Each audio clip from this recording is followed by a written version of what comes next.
So for this problem, asked to find the area and perimeter. Now to find the area, what do we need? Guys? We need two sides and the included angle. The angle in between them, in other words. Well, we only have one side right now, but we do have two angles, which means really we have three angles. What's this angle here have to be? You got it. 140. 180 minus the 21 and 19 gives us 140. So now we got to find another side. Really does not matter which one. We're going to have 58 over the sine of 140. Pick a side. Pick an angle, I should say. 21 or 19? 21 degrees, okay. So this is A, B, and C. Which side are we actually going to be finding? Little c. Very good. So we will cross multiply and divide. 58 times the sine of 21 divided by the sine of 140. 32.34.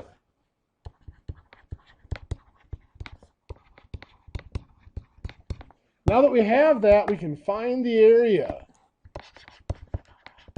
The area is going to be 32.34 times 58 times sine of which angle? 19 degrees is the included angle, divided by 2. Everybody see why we use 19 degrees? Because it's the sides that touch the 19 degrees. It's the two adjacent sides. So 32.34 times 58 times sine of 19. Oops, get back there. 19 divided by 2. 305.30. And that would be in square feet. How many of you had that? One or two of you? Perimeter. To do perimeter, we need to repeat this calculation here. 58 over the sine of 140 degrees equals little b over the sine of 19. What do we know about little b before we even start this calculation? It's going to be the smallest side. So 58 times sine of 19 divided by sine of 140. 29.38.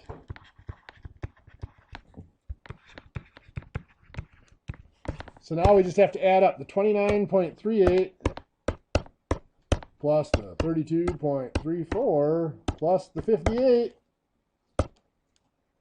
is 119.72 is the perimeter.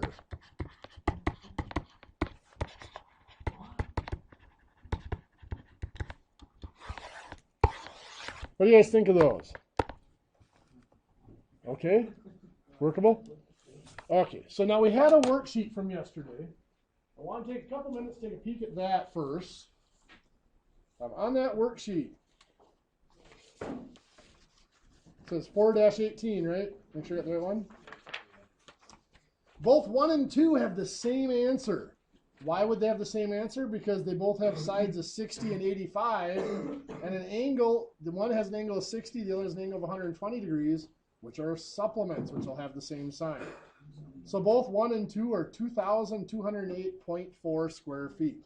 Now, if you're off by like 1 square foot, you're fine. It's just round off errors on whether you use the pi key or 3.14. Number 3, 2,860.2 square feet. Number 4, 649.14 square feet. Anybody have all 4 right so far? Good deal. Number 5, 2,084.4 square feet. Number 6, 1,960.3 square feet. 7, 1,048 square feet. 8, 3,855.1 square feet. How many are good up to number 8? Anybody have a question on any of those? Number 6 was 1,960.3. I got 62.7. If you're within 1 or 2 square feet, it's just a round off there. The biggest thing on number 6 is you had to find the angle between the 62 and the 108, which is like 35.8 degrees. Yep. Any other questions on 1 through 8?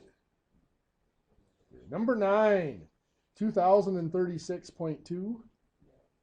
Number 10, 3080.4. Any questions on those two? Number 11, 1007.5. Number 12 is the exact same, 1007.5.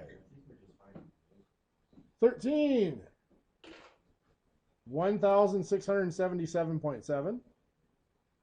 14, 2565.3. Any questions on those 11 through 14? Oh, yeah, I used the expensive two-sided paper this time. 15, 931.8. 16 is kind of a fun one. Anybody got an answer they want to throw out there for that one? No? 5,810.9. Anybody get that?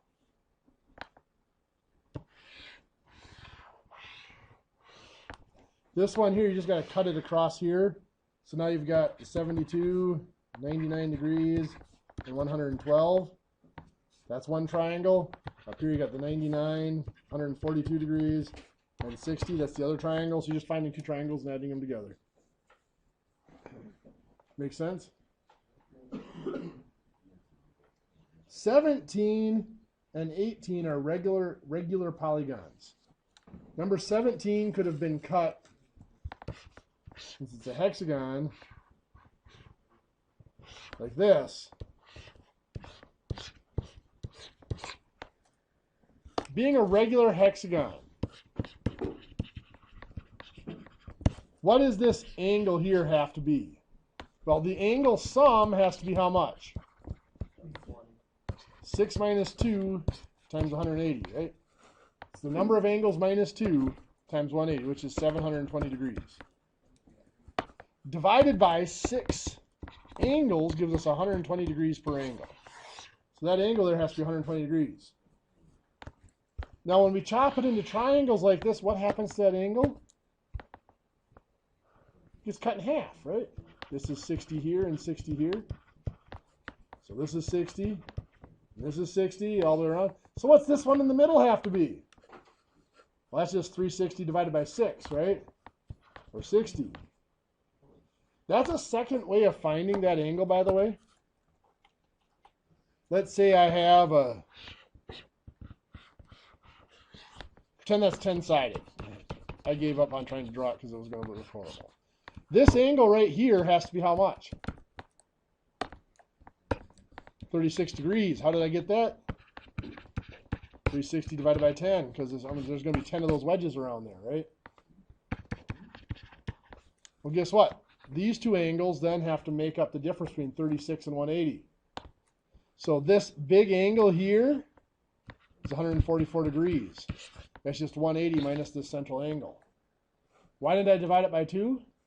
Well, because there's one here and there's one here that are the same, so it's just 180 minus that central angle. We'll give you the exterior angle. So that is another way to do it. It's just that interior angle is 180 minus 360 divided by n. It's another way to get that interior angle here. So we know that's 120 degrees, so we got 60 on all those, which makes these equilateral triangles. So this is 24, 24, and 24, right? So the area of each of those is 24 times the sine of 60 degrees divided by 2, and then there are 6 of them, correct? Which gives you like 1496.5. Make sense? Yes? No? Not today, no. No. Good call. Nice idea, but not yet. I just gave you a big test on Tuesday. I wouldn't get you with a quiz quite yet. Maybe next Tuesday. That might be a hint. Okay. Maybe. So anyway, those problems, well, 17, like I said, 1496.5. 18 is 4,944.3.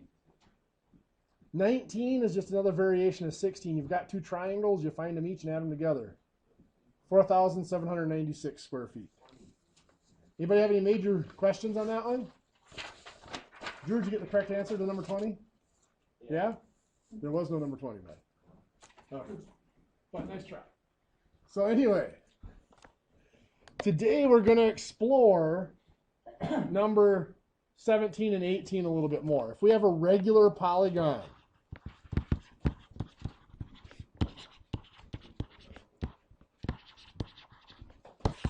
and what we're going to do, rather than doing it the way we did, we divided it up into triangles and we used, the A, B, sine C divided by 2. We're going to just take it as a regular polygon and we're going to divide it up into triangles and we're going to use 1/2 base times height. So this is an octagon, obviously. But we're going to do this. This angle right here is 360 divided by n. Why did I use n? Because I want to come up with a general formula here.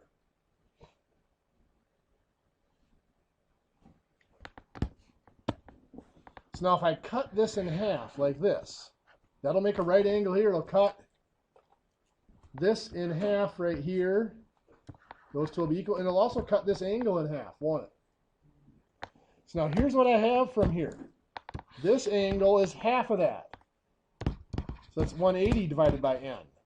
Does that make sense how I got 180 over n? I just divided it in half. So I cut 360 in half. This right here is the length of my side over 2. And those are both equal. So the area of that triangle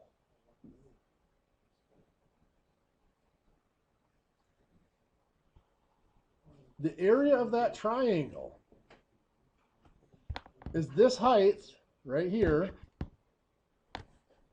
that height times s over 2. Now I'm talking about the area of this whole triangle, right? Technically it would be the height times s, and then you divide the whole thing over 2, but I'm using s over 2 right now. Now since there are how many of those triangles in the whole figure? However many there are, right? There's n of them. So that's h, and this is going to be times n. So if we know the side, the length of the side, we know the number of sides. I think I might even use L in my formula for length of side instead of just S, but it doesn't matter. If I know the number of sides and the length of each side, I've got most of this formula. H is the part that I need to figure out. How do I find H? Well, I'm going to look back at just half of this triangle here again. This half here. So in that half triangle, here's H is what I'm looking to find. This angle here was 180 over n, correct? And this side down here was s over 2. So the length of H is going to be found by doing the tangent of that angle. Tangent of 180 over n has to equal s over 2 divided by h, correct? Yes? Opposite over adjacent for tangent.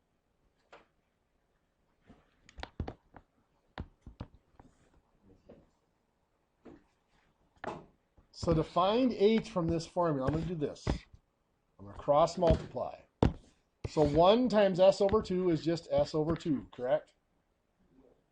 And then I'm going to divide by the tangent of 180 over n, like that. Well, dividing by tangent of 180 over n is just this. I'm going to multiply by its reciprocal.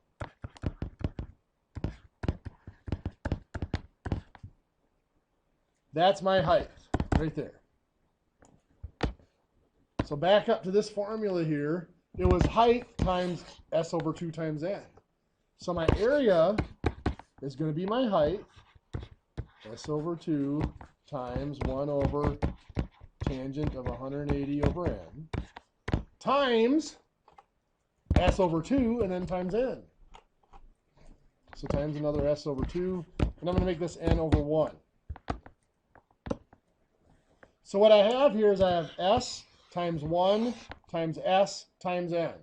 Well, s times 1 is just s, times another s is s squared, times n is just s squared n. On bottom, I have 2 times the tangent times another 2 times 1. 2 times 2 times 1 is 4, times the tangent of 180 over n. Now, I realize I just went through that formula very, very, very quickly. The point is, the area of a regular polygon is this. It's sometimes listed like this, is n times the length of the side squared over 4 times the tangent of 180 over n. Same formula, just using L instead of S. I'm going to pause for a second because you guys should have that formula written in your notes somewhere before we're done.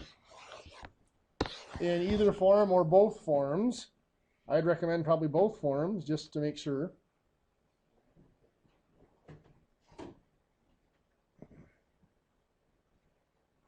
Because that one's going to get used a few times.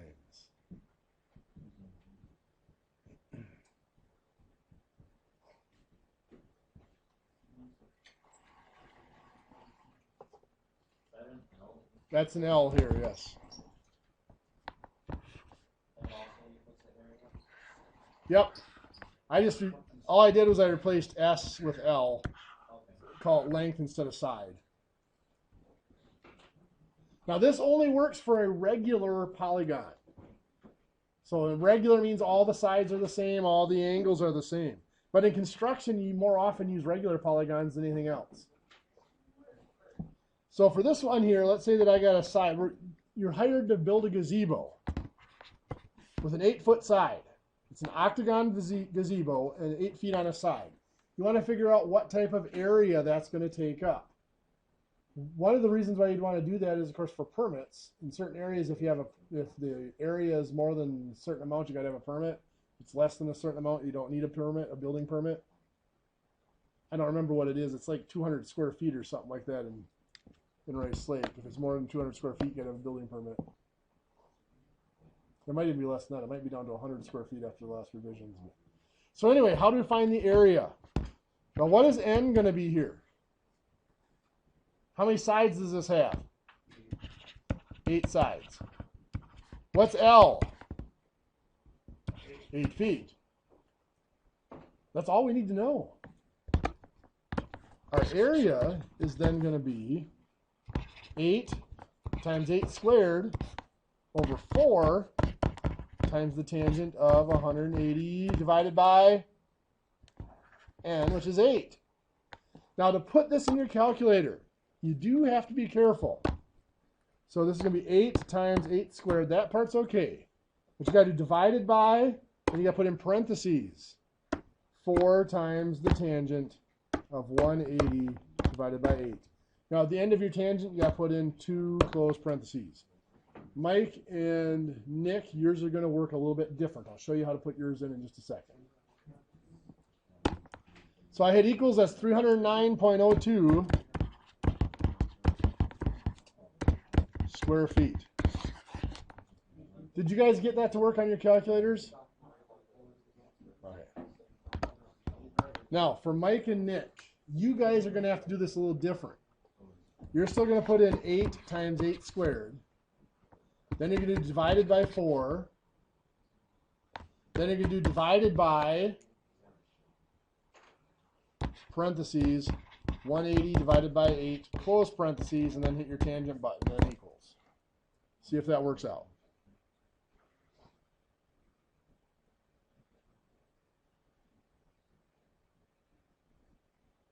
Did that come out to 309.02? Yeah. Perfect. Something got entered wrong then. Try again. 8 times 8 squared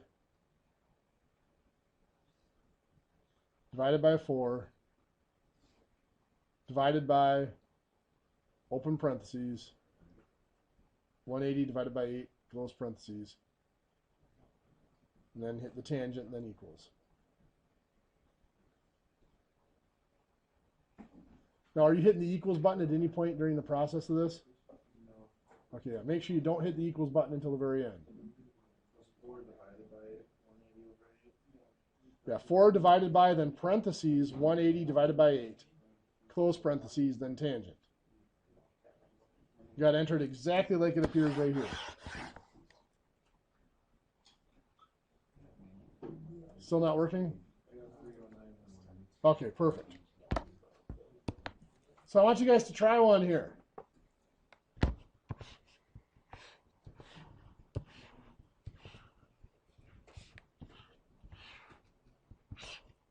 Pretend that's a regular hexagon, and then it has a side of 10 feet. Find its area. I'll give you a minute. Yeah, the top of this will be 6 times 10 squared over 4 times the tangent of 180 over 6. 6 times 10 squared divided by, close parentheses, 4 times tangent 180 divided by 6. I got to close the parentheses twice. 259.81 square feet. How many of you got that? 260 square feet, basically. Good deal. Now, here's one for you to ponder for a minute.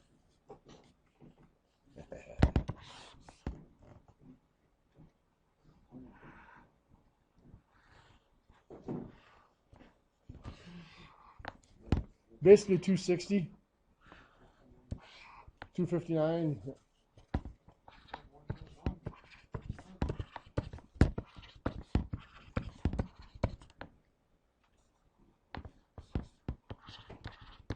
I told you that this formula only applies to regular polygons.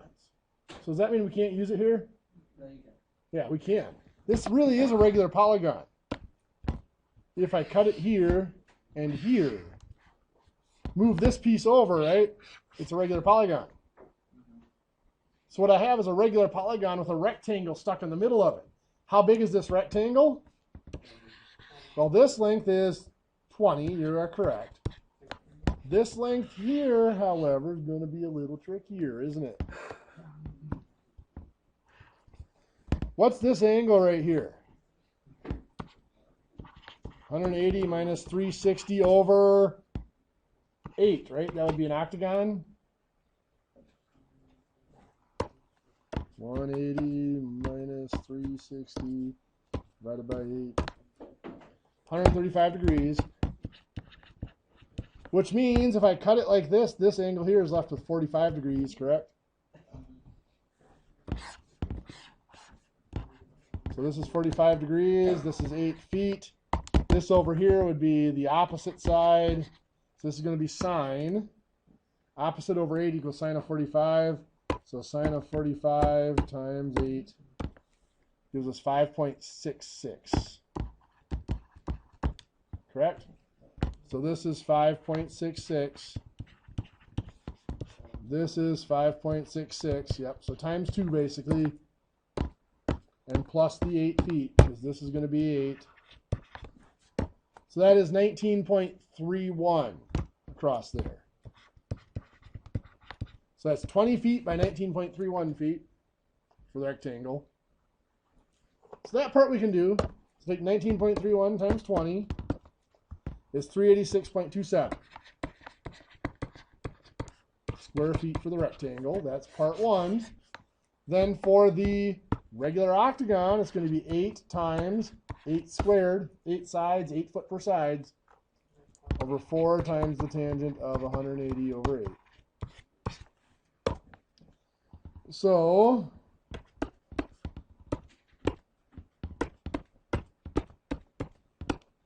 giving us 309.02.